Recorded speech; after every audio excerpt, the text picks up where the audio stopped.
చదువుతాను. యోహాను సువార్త 20వ అధ్యాయం 1వ వచనం నుండి. ఆదివారము ఇంకను చీకటిగా ఉన్నప్పుడు మగ్దలేనే మరియా పెందలకడ సమాధి యొద్దకు వచ్చి సమాధి మీద ఉండిన రాయి తీయబడియుట చూచెను గనక ఆమె పరుగెత్తుకొని సీమోను పేతురు నొద్దకును యేసు ప్రేమించిన ఆ మరి యొక్క శిష్యుని యొద్దకును వచ్చి ప్రభువును సమాధిలో నుండి ఎత్తుకొని పోయిరి, ఆయనను ఎక్కడ ఉంచిరో ఎరుగమని చెప్పెను. కాబట్టి పేతురును ఆ శిష్యుడును బయలుదేరి సమాధి యొద్దకు వచ్చిరి. వారిద్దరును కూడి పరిగెత్తుచుండగా ఆ శిష్యుడు పేతురు కంటే త్వరగా పరుగెత్తి ముందుగా సమాధి యొద్దకు వచ్చి వంగి నార బట్టలు పడియుట చూచెను గాని అతడు సమాధిలో ప్రవేశింపలేదు.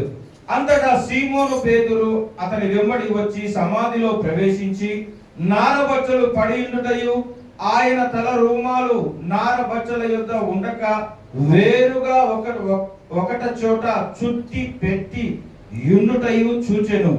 అప్పుడు మొదట సమాధి యొద్దకు వచ్చిన ఆ శిష్యుడు లోపలికి పోయి చూచి నమ్మెను. ఆయన మృతులలో నుండి లేచుట అగత్యమను లేఖనము వారింకను గ్రహింపరైరి. అంతటా ఆ శిష్యులు తిరిగి తమ వారి యొద్దకు వెళ్ళిపోయిరి.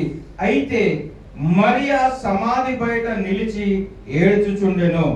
ఆమె ఏడ్చుచు సమాధిలో వంగి చూడగా తెల్లని వస్త్రములు ధరించిన ఇద్దరు దేవదూతలు యేసు దేహము ఉంచబడిన స్థలములో తలవైపున ఒకడును కాళ్ళ వైపున ఒకడును కూర్చుండుట కనబడెను.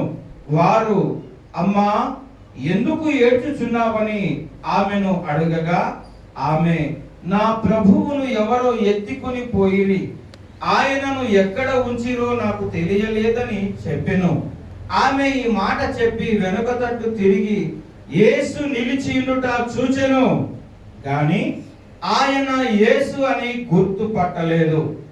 యేసు, అమ్మా, ఎందుకు ఏడ్చుచున్నావు, ఎవరిని వెతుకుచున్నావు అని ఆమెను అడుగగా ఆమె ఆయన తోటమాలి అనుకొని, అయ్యా, నీవు ఆయనను మోసుకొని పోయిన ఎడల ఆయనను ఎక్కడ ఉంచితివో నాతో చెప్పుము, నేను ఆయనను ఎత్తుకొని పోదునని చెప్పెను. యేసు ఆమెను చూచి మరియా అని పిలిచెను. ఆమె ఆయన వైపు తిరిగి ఆయనను హెబ్రీ భాషతో రబ్బూని అని పిలిచెను. ఆ మాటకు బోధకుడని అర్థము. యేసు ఆమెతో, నేను ఇంకను తండ్రి యొద్దకు ఎక్కిపోలేదు గనుక నన్ను ముట్టుకొనవద్దు. అయితే నా సహోదరుల యొద్దకు వెళ్ళి నా తండ్రియు మీ తండ్రియు, నా దేవుడును మీ దేవుడునైనా వారి యొద్దకు ఎక్కిపోవచ్చున్నానని వారితో చెప్పుమనెను. మగ్దలేనే మరియా వచ్చి, నేను ప్రభువును చూచితిని, ఆయన నాతో ఈ మాటలు చెప్పెనని శిష్యులకు తెలియజేసెను. దేవునికి స్తోత్రం. దేవుడి మాటలు మనందరిలో దీవించును.